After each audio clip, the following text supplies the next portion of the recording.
Okay, so the question is, if L1 is the line of intersection of the planes, this, and L2 is the line of intersection of the planes, these two equations, then the distance of the origin from the plane containing the lines L1 and L2 is. So that we have to find out.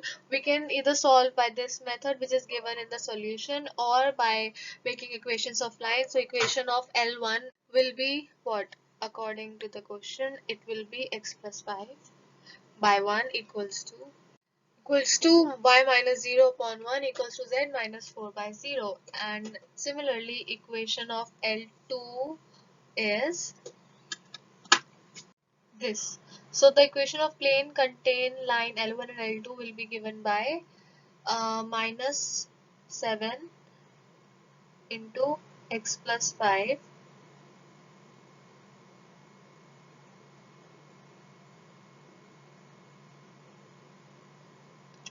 plus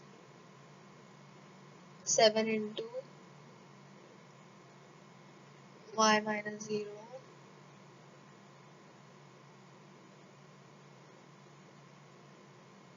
minus 8 into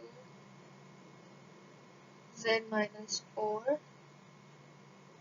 equals to 0. Z minus 4 equals to 0.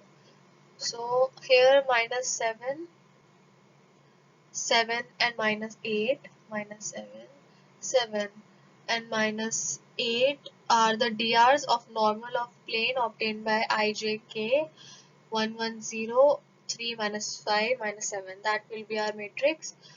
And so equation of plane will come out to be minus 7x plus 7y minus 8z minus 3 equals to 0. So perpendicular distance from origin will be 1 by 3 root 2. So the answer is, wait, let's check the next slide. Yes, so the answer is 1 by 3 root 2, which is answer D. Or you can also use the method given in the solution.